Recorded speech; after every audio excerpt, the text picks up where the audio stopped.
नमस्कार साथियों, मैं प्रवीण आपके अपने इस वीडियो क्लास में आप सभी का स्वागत करता हूं। ये वीडियो बनाने का मूलतः दो प्रयोजन है। पहला तो ये कि वर्तमान में पूरा विश्व एक गंभीर महामारी से गुजर रहा है, जिसके चलते पूरे विश्व में जीवन स्थिर सा हो गया है। लेकिन प्रतियोगी परीक्षा की तैयारी करने वाले विद्यार्थियों के लिए स्थिरता घातक होती है और कहा जाए तो उनकी नीयत में ही विश्राम नहीं लिखा होता। अतः उनको सतत तैयारी जारी रखनी होती है। इसीलिए मेरे कुछ विद्यार्थियों ने, जिनका मुझसे विशेष स्नेह है, और कुछ मित्रों ने सलाह दी कि पढ़ने पढ़ाने के लिए कुछ वीडियोस की व्यवस्था की जाए। ऐसे में मैं उनकी सलाह को मानते हुए इस गंभीर महामारी के दौर में आपके स्वास्थ्य की मंगल कामना करता हुआ आपके सामने उपस्थित हूं। और जो दूसरा कारण ये था कि मैंने खुद भी YouTube पे या सोशल मीडिया के अन्य प्लेटफॉर्म्स पे जितने वीडियो देखे हैं, मैं किसी की व्यक्तिगत आलोचना नहीं कर रहा हूं, लेकिन किसी भी शिक्षक ने किसी विषय का पूरा कोर्स आपको नहीं पढ़ाया है, पूरे पाठ्यक्रम को उसने आपके सामने नहीं रखा है। टीचर ने या तो वह वीडियो रखा है जो उसको बेहतर तरीके से आता है, या फिर उन वीडियोज को आपके सामने तक पहुंचाया है यूट्यूब आदि के माध्यम से जिनके व्यूज ज्यादा मिलते हैं, जिन पे शेयर, कमेंट और लाइक्स ज्यादा मिलते हैं। लेकिन मेरी कोशिश होगी कि मैं जो भी विषय आपको पढ़ाने जा रहा हूं उसका पूरा का पूरा कोर्स, या यूं कहिए कि प्रतियोगी परीक्षाओं के लिहाज से जितना भी महत्वपूर्ण है वो क्रमबद्ध तरीके से आप तक पहुंचाऊं। हो सकता है कि इस क्रमबद्धता में कुछ टॉपिक ऐसे हों जो कठिन हों, या कुछ टॉपिक ऐसे हों जो बोरियत वाले भी हो सकते हैं, क्योंकि सिलेबस में सब कुछ होता है। लेकिन आप धैर्य रखकर उनको देखिएगा और मैं गारंटी कहता हूं कि उसका पूरा का पूरा लाभ आपको मिलेगा। और गारंटी इसलिए ले रहा हूं कि अभी तक मैंने लाइव कक्षाओं में जितना कुछ पढ़ाया है, मेरे जो भी विद्यार्थी रहे हैं उनको लाभ मिला है। इस लिहाज से ये वीडियो आपके लिए बहुत ही उपयोगी हो सकता है अगर आपने धैर्यपूर्वक, समझदारी से इसका उपयोग किया तो। और अब मैं सीधे मुद्दे पर आता हूं कि मैं आपको क्या पढ़ाऊंगा, क्या नहीं पढ़ाऊंगा, कैसे पढ़ाऊंगा, सारी बातें आपसे करूंगा। और पढ़ाने के क्रम में सबसे पहले मैं आपको सामान्य हिंदी पढ़ाने जा रहा हूं।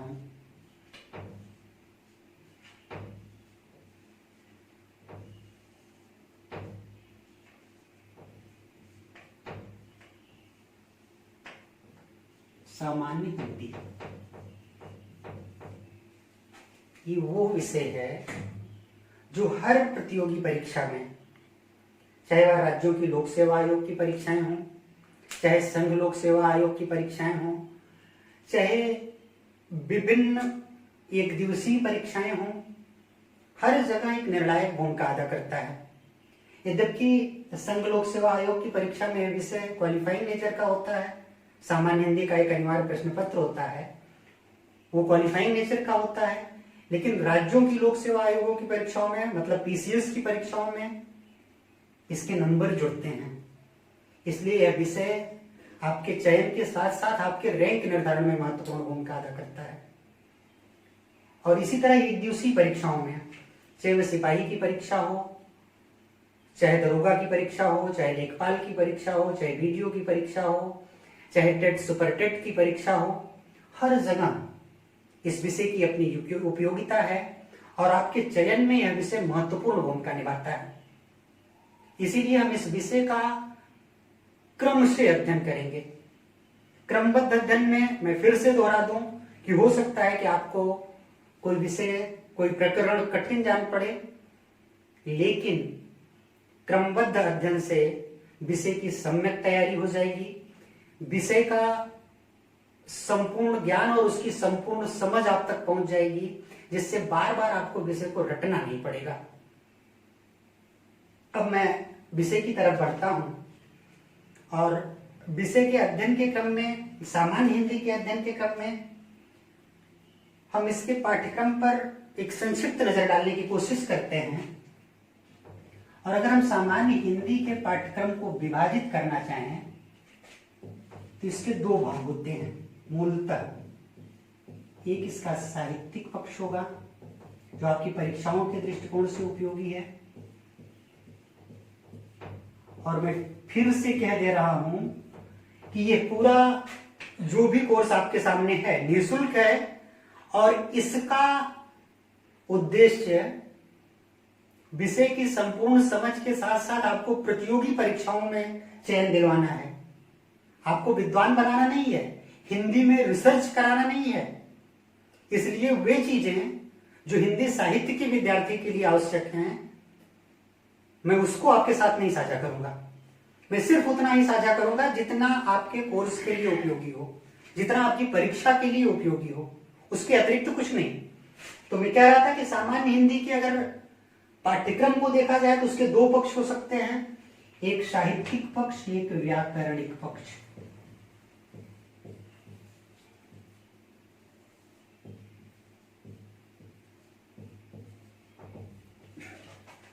साहित्यिक पक्ष के अंतर्गत आपसे पूछा जाता है कि विभिन्न रचनाकारों की रचनाएं कौन सी हैं।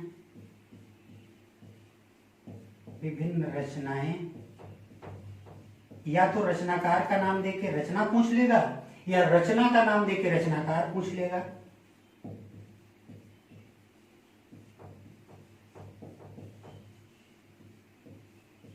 और दूसरा एक प्रश्न इससे बनता है, यद्यपि कम ही बनता है, प्रायः यही बनता है, लेकिन किसी रचनाकार की रचना की पंक्तियों का उल्लेख किया जाता है, और उन पंक्तियों का उल्लेख करने के बाद आपसे पूछा जाता है कि या किस कृति से ली गई है, मतलब किस रचना से ली गई है, या फिर पूछा जाता है कि इस पंक्ति की रचना किस रचनाकार ने की है। घुमा फिरा के आपसे रचना और रचनाकार ही पूछेगा, लेकिन उसका तरीका अलग हो सकता है। जैसे आपसे पूछा गया, एक पंक्ति आपको दे दी गई, नील परिधान बीच सुकुमार, खुल रहा मृदुल अधखुला अंग, खिला हो ज्यों बिजली का फूल, मेघ बन बीच गुलाबी रंग। अब इस पंक्ति को एग्जामिनर ने दिया और आपसे पूछ लिया कि यह पंक्ति किसकी है, तो आपको पता होगा, आप पढ़ेंगे कि ये पंक्ति जयशंकर प्रसाद जी की है। जयशंकर प्रसाद जी की है। या फिर यही पंक्ति आपसे देके पूछ सकता है कि किस कृति में लिखी गई है, किस रचना में इसका उल्लेख है, तो आपको पता होगा कि कामायनी में है। अर्थात जो साहित्यिक पक्ष होता है, प्रतियोगी परीक्षाओं की दृष्टि से उसमें दो ही प्रकार के प्रश्न बनते हैं। प्रायः पहला प्रकार ही पूछा जाता है जब एग्जामिनर विषय को या विषय के प्रश्न पत्र को कठिन बनाने की कोशिश करता है, तब पंक्तियां लेकर वो पंक्तियां किस रचना में है, या तो ये पूछता है या फिर उसके रचनाकार का नाम पूछता है। अब हम इसके दूसरे पक्ष की तरफ आते हैं। दूसरा पक्ष होता है व्याकरणिक पक्ष। व्याकरणिक पक्ष के अंतर्गत एग्जामिनर आपसे पूरे विषय की व्याकरण संबंधी समस्याओं और प्रश्नों को पूछने की कोशिश करता है। और व्याकरणिक पक्ष किसी भी प्रतियोगी परीक्षा में लगभग 2/3 प्रश्न यहीं से होते हैं। जिस साहित्यिक पक्ष की चर्चा अभी हमने आपसे की थी वह शेष भाग होता है, अर्थात 1/3 भाग साहित्यिक पक्ष का होता है प्रश्नों के लिहाज से, तो 2/3 भाग व्याकरणिक पक्ष का होता है। इसलिए जाहिर सी बात है कि एक आदर्श प्रतियोगी की भांति हमको ज्यादा जोर किस पर देना है, व्याकरणिक पक्ष पर। और निश्चित ही साहित्यिक पक्ष एक ऐसा पक्ष है जिसमें प्रायः देखा गया है कि बार बार कुछ गिने चुने रचनाकार हैं, उनकी रचनाएं हैं, और कुछ पंक्तियां हैं जिसको बार बार एग्जामिनर पूछता है। तो कम से कम वो प्रश्न और वो पंक्तियां आपको याद होनी चाहिए, वो रचनाएं याद होनी चाहिए। तो रटने की चीज हुई कमोबेश, तो हम उसको आपको बाद में रखवाने की कोशिश करेंगे, और कुछ उसका पीडीएफ होगा जो आप तक आपके व्हाट्सएप नंबर पर, ईमेल पर भेज दिया जाएगा। लेकिन व्याकरणिक पक्ष में आपकी समझ जितना ज्यादा होगी, आप प्रश्नों को उतनी सहजता के साथ हल कर सकेंगे। इसलिए इसको समझने पर ज्यादा जोर दीजिए। व्याकरणिक पक्ष में हम देखेंगे किस किस तरह के प्रश्न पूछे जा रहे हैं।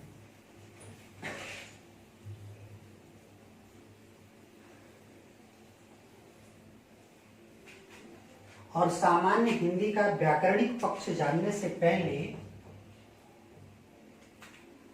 जो इसमें प्रश्न बनते हैं वे प्रश्न बनेंगे भाषा के उद्भव और विकास से,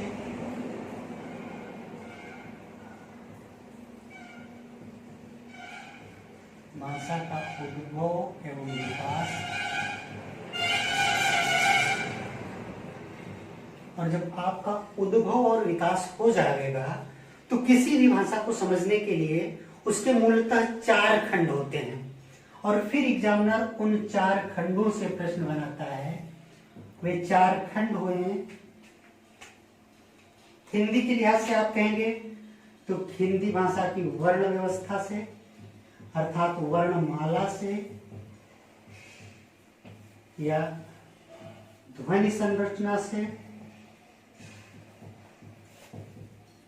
और जब हम ध्वनि समझ जाते हैं तो भाषा के शब्दों की तरफ जाते हैं, इसलिए अगला प्रश्न बनता है भाषा की शब्द संरचना से।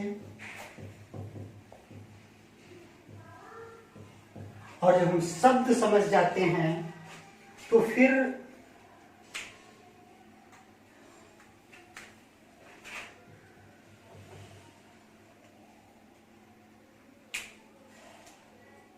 भाषा के रूप की तरफ जाते हैं, अर्थात भाषा की रूप संरचना से, इसके सौंदर्य से प्रश्न बनते हैं। फिर जो चौथी तरह का प्रश्न बनेगा भाषा से संबंधित, वह बनेगा शुद्धियों और अशुद्धियों से,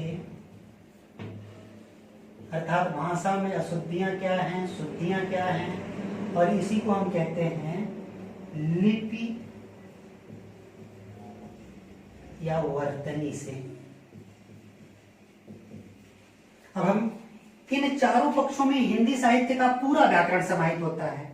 वर्ण व्यवस्था, शब्द संरचना, रूप रचना और लिपि और वर्तनी, ये 4 पक्ष ऐसे हैं जिसमें पूरे हिंदी व्याकरण को आप सहजता से समझ सकते हैं।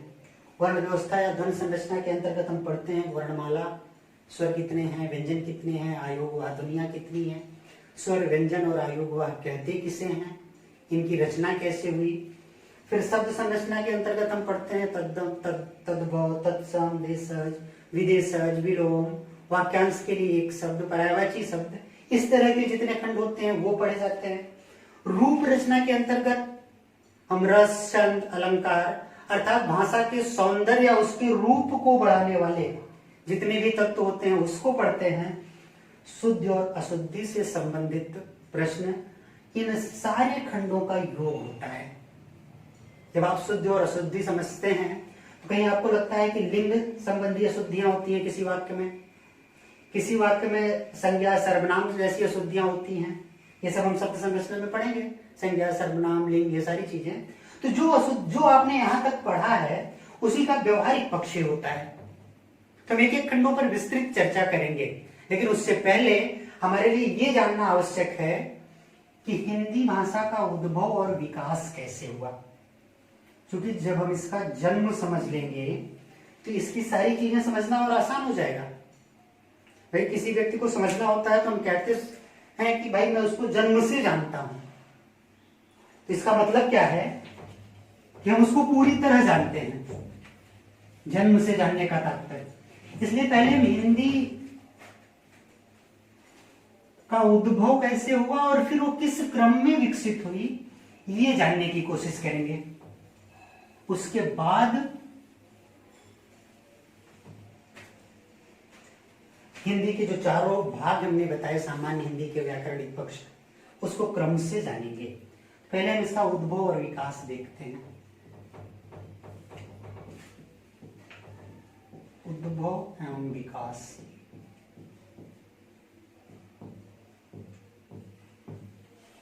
भाई हम सब एक बात जानते हैं कि मानव आदि मानव से लेकर आधुनिक मानव तक वो धीरे धीरे विकसित हुआ है। जो हमारा वर्तमान स्वरूप है, हम शुरू से ऐसे नहीं थे। पहले हम आदि मानव, हमारे पूर्वज आदि मानव थे, जंगलों में रहते थे और बोलना भी ठीक से नहीं आता रहा होगा, ये भी सत्य है। लिखने पढ़ने की तो बात ही छोड़िए। लेकिन धीरे धीरे हुआ क्या कि जैसे जैसे मानव समाज सभ्य होता गया, लोगों की जब भौतिक और शारीरिक आवश्यकताएं पूरी हुई तो उन्होंने कुछ बोलना चालना शुरू किया और बोलते चालते हुए कोई उसी समाज का एक व्यक्ति जो उस समाज में बुद्धिमान था, उसने उसी बोलचाल की भाषा में जो आदिम कालीन समाज में प्रचलित थी कुछ छंदों की रचना कर दी। आदिम कालीन समाज में छंदों की रचना कर दी। और छंदों की रचना किस भाषा में हुई होगी? जो भाषा उस समय बोली जाती थी उसी में हुई होगी। लेकिन चूंकि उस भाषा का नामकरण नहीं हुआ था, इसलिए बाद के विद्वानों ने उस भाषा को छंदस कहा। छंदस। आपसे एक प्रश्न बार बार पूछा जाता है कि हिंदी भाषा के विकास के क्रम में पहली अवस्था कौन सी थी? तो आप क्या जानेंगे? छंदस। हम इसको कहते हैं छंदस जो है भाषिक विकास की पहली अवस्था है। भाषा के विकास की पहली अवस्था है या प्रथम अवस्था है।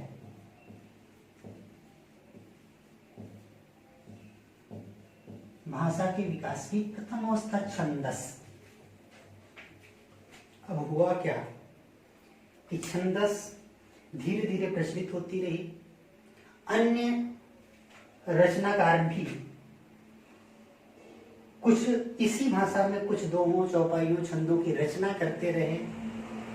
मतलब एक प्रथम व्यक्ति ने लिखा, प्रथम व्यक्ति के बाद मानव स्वभाव से नकलची होता है।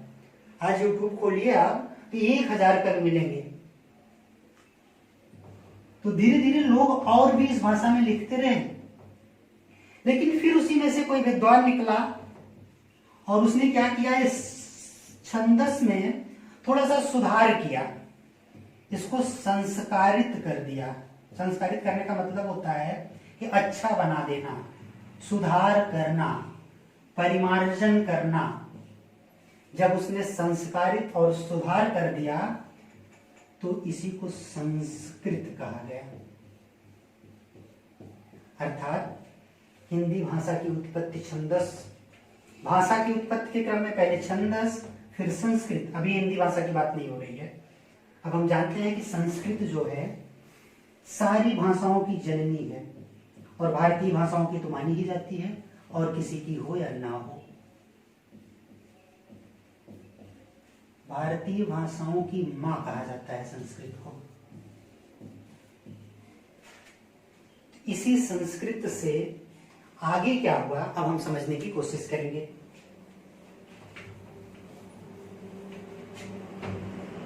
और आप कोशिश कीजिएगा कि इन चीजों को लिखते हुए चलिएगा, बाद में आपको समझने में आसानी होगी।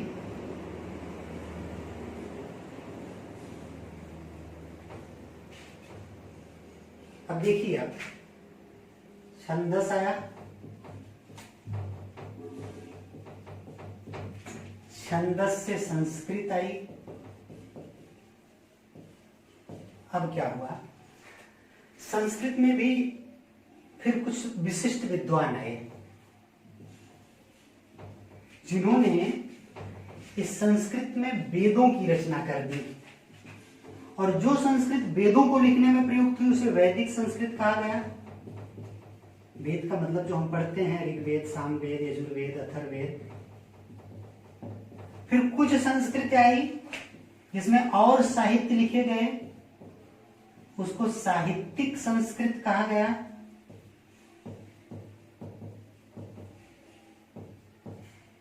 साहित्यिक संस्कृत, इस साहित्यिक संस्कृत में हम वाल्मीकि, कालिदास आदि की रचनाएं पढ़ते हैं।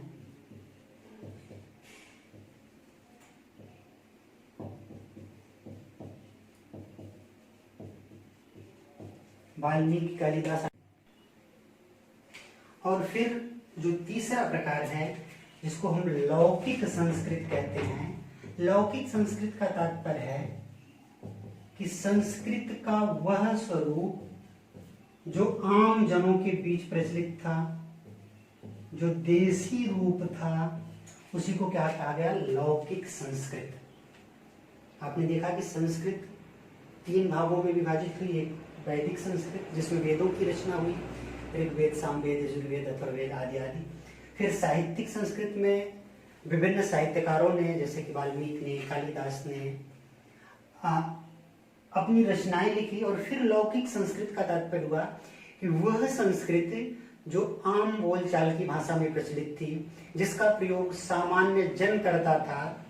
और जब हम आप पढ़ते हैं ना कि बौद्ध धर्म के प्रसार में एक कारण क्या था, तो तमाम कारणों के बीच हम एक कारण जानते हैं कि महात्मा बुद्ध ने अपने उपदेश जन भाषा में दिए।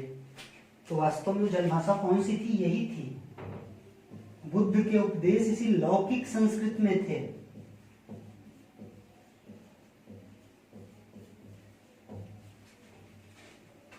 बुद्ध के उपदेश इसी लौकिक संस्कृत में थे, इसलिए लोगों के बीच तक पहुंचे। और एक बात तो आप अच्छी तरह से जान लीजिए, ये बात आप जानिए, छंदस संस्कृत, संस्कृत के 3 रूप। ये बात आप अच्छी तरह से जान लीजिए कि जब भी किसी भाषा की उत्पत्ति होती है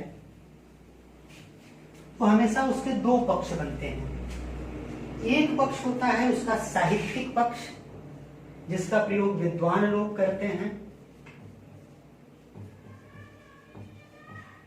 साहित्यिक पक्ष अर्थात ये व्याकरण सम्मत भाषा होती है, इसका प्रयोग विद्वान लोग करते हैं, अपनी रचनाओं में करते हैं। और दूसरा रूप होता है इसका देसी रूप, जिसका प्रयोग आम जनमानस करता है। और ये तो हम आप जानते हैं कि समाज में हमेशा से आम लोगों की संख्या ज्यादा होती है। इसलिए होता क्या है कि धीरे धीरे ये जो आम भाषा होती है सर्वसाधारण के बीच ज्यादा लोकप्रिय होती है। और परिणाम क्या होता है, परिणाम होता है कि साहित्यिक रूप भाषा का धीरे धीरे विलुप्त होने लगता है। इसका साहित्यिक पक्ष वाली भाषा कमजोर होने लगती है और ये भाषा ज्यादा लोकप्रिय हो जाती है। और इस भाषा को लोग देसी रूप को अपना लेते हैं। संस्कृत के साथ भी यही हुआ कि संस्कृत का देसी रूप धीरे धीरे प्रचलित होने लगा और इसी देसी रूप से पाली और प्राकृत की उत्पत्ति हुई। पाली एवं प्राकृत, यद्यपि पहले पाली आई तब प्राकृत आई। पढ़ते हैं ना कि प्रथम पाली पाली, द्वितीय पाली प्राकृत। तो आप जानिए कि पहले पाली आई और फिर प्राकृत आई। अब इसी पाली और प्राकृत में भी फिर इसके 2 खंड होंगे। एक इसका साहित्यिक पक्ष होगा, भाई आपने अभी पढ़ा कि विद्वानों की भाषा होगी, कुछ विद्वान होंगे जो उसके व्याकरण के निर्माता होंगे, और उसका एक देसी रूप होगा। साहित्यिक पक्ष आपने देखा था कि इसी समय पिटक ग्रंथों की रचना की गई, जो बहुत बुद्ध से संबंधित ग्रंथ थे। विनय पिटक, सूत्र पिटक, अभिधम्म पिटक, इनकी रचना इसी साहित्य पाली और प्राकृत के साहित्यिक पक्ष से हुई थी। और उसका जो देशी रूप था वो फिर आगे बढ़ गया। भाई इसके प्रयोगकर्ता ज्यादा थे, इसलिए धीरे धीरे फिर लोकप्रिय होने लगा। और इसी देसी रूप से जिस भाषा की उत्पत्ति हुई उसे कहा गया अवहट्ट। अवहट्ट के साथ भी वही हुआ, एक इसका साहित्यिक पक्ष हुआ और एक इसका देसी रूप हुआ। और फिर क्या हुआ भाई, फिर इसके देसी रूप को ही लोकप्रियता मिली होगी जैसे मिलती है। फिर अवहट्ट का जो देसी रूप हुआ उसे क्या कहा गया, अपभ्रंश। और भाई फिर अपभ्रंश के साथ भी यही हुआ, इसका एक साहित्यिक पक्ष बना और दूसरा देसी पक्ष बना। इसका जो देसी रूप हुआ उससे क्या बना, हिंदी। और उसे तब हम हिंदी ना कहके पुरानी हिंदी कहते हैं, क्योंकि सबसे पहले आई। बाद में धीरे धीरे इस हिंदी में सुधार हुआ, पुरानी हिंदी कहते हैं। यद्यपि कभी कभार साहित्य के विद्यार्थियों के लिए ज्यादा आवश्यक होता है कि इसका कालखंड क्या है, आपके लिए नहीं जरूरी है। प्रतियोगी परीक्षाओं की दृष्टि से अगर आप जानना भी चाहें तो यही से जानना जरूरी है कि पुरानी हिंदी का जो कालखंड होता है लगभग 1100 से 1400 ईस्वी का होता है। ठीक है, इसी दौरान नाथ साहित्य लिखे गए, इसी दौरान जैन साहित्यों की रचना हुई। वो आपके सिलेबस में नहीं है, आपके लिए जानना कम उपयोगी है, इसलिए अनावश्यक चीजें जानने की कोई आवश्यकता नहीं है। अब पुरानी हिंदी के साथ क्या हुआ होगा भाई, पुरानी हिंदी के साथ भी वही हुआ जो इन संस्कृत के साथ हुआ, पाली प्राकृतिक के साथ हुआ, अवहट्ट के साथ हुआ, अपभ्रंश के साथ हुआ, वही पुरानी हिंदी के साथ हुआ। अर्थात पुरानी हिंदी के साथ भी यही हुआ कि उसका एक देसी पक्ष बना और एक साहित्यिक पक्ष।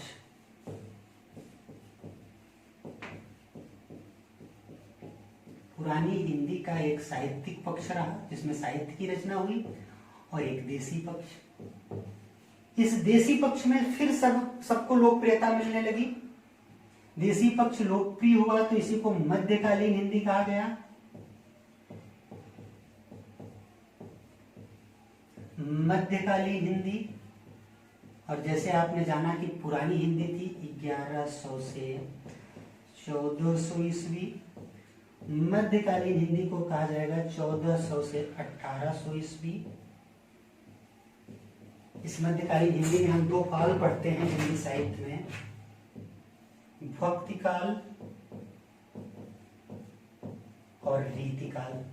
इसको यहाँ आप जानिए, जब हम साहित्य के पक्ष पे आपसे चर्चा करेंगे तो इसकी बृहद चर्चा वहां पर होगी, भक्ति काल और रीति काल की। यद्यपि 200 वर्षों का काल है, 1400 से 1600 तक सामान्य था भक्ति काल और 1600 से 1800 तक रीति काल। इस मध्यकालीन हिंदी के साथ भी वही साहित्यिक रूप और देसी रूप वाली धारणा आई और इस मध्यकालीन हिंदी से आधुनिक हिंदी का जन्म हुआ, जो आज हम बोलते हैं। आधुनिक हिंदी आई जिसे सामान्यतः खड़ी बोली हिंदी कह देते हैं। और उसके बाद कुछ विद्वानों ने और विभाजन किया जिसको उत्तर आधुनिक हिंदी कहा जा रहा है। उत्तर आधुनिक हिंदी में हम इंग्लिश वगैरह को भी सम्मिलित कर लेते हैं। इंग्लिश का मतलब हिंदी और अंग्रेजी का कॉकटेल मिक्स। तो ये थी हमारी हिंदी की विकास यात्रा, उसका जन्म और उसकी विकास यात्रा। एक बार आपको हम सारांश बता दें, अब लिख के नहीं मौखिक बताते हैं। आपको दोहरा लीजिए एक बार कि भाषा की पहली अवस्था छंदस हुई। छंदस के संस्कार के परिणाम स्वरूप संस्कृत की उत्पत्ति हुई। संस्कृत के लौकिक पक्ष से, संस्कृत के 3 पक्ष हुए, वैदिक पक्ष, साहित्यिक पक्ष और लौकिक पक्ष। संस्कृत के लौकिक पक्ष से पाली और प्राकृत की रचना हुई। पाली और प्राकृत के देसी रूप से अवहट्ट की रचना हुई। अवहट्ट के भी देशी रूप से अपभ्रंश की उत्पत्ति हुई। अपभ्रंश से पुरानी हिंदी आई, पुरानी हिंदी से मध्यकालीन हिंदी आई, मध्यकालीन हिंदी से आधुनिक हिंदी, और आधुनिक हिंदी से उत्तर आधुनिक हिंदी। आपको जो जानना आवश्यक था इस पूरी वीडियो में, पहला कि भाषा की प्रथम अवस्था क्या थी, छंदस। दूसरा, आधुनिक हिंदी का कार्यकाल कब से माना जाएगा, 1800 ईस्वी के बाद कालक्रम। मध्यकालीन हिंदी 1400 से 1800, और पुरानी हिंदी 1100 से 1400। जब हम साहित्यिक पक्ष की तरफ जाएंगे तब ये पढ़ेंगे कि पुरानी हिंदी के कार्यकाल में कौन कौन से प्रमुख कवि थे, उनकी रचनाएं क्या थी। इसी तरह मध्यकालीन और आधुनिक कालीन हिंदी के कवि और रचनाएं जानने की कोशिश करेंगे। लेकिन व्याकरणिक पक्ष में हिंदी का विकास कितना ही अगले वीडियो में हम चर्चा करेंगे कि हिंदी की वर्ण व्यवस्था क्या है, हिंदी की वर्णमाला क्या है। क्योंकि हिंदी की वर्णमाला को लेके बड़ा संकट है हमारे बीच। आप पढ़ते हैं तमाम तरह की किताबों में, वीडियोस में, कहीं कहीं कुछ लोग लिखते हैं कि हिंदी में कुल 52 वर्ण हैं, और कहीं कहीं लिखते हैं कि कुल 59। भाई प्रतियोगी परीक्षा में जब हम एग्जामिनेशन हॉल में होते हैं तो हमारे सामने संकट होता है कि सत्य किसको माने। तो अगली वीडियो में हम इस पे चर्चा करेंगे कि किस लिहाज से 52 है, किस लिहाज से 59 है, और हमको क्या मानना चाहिए परीक्षा में। आज के लिए इतना ही, धन्यवाद।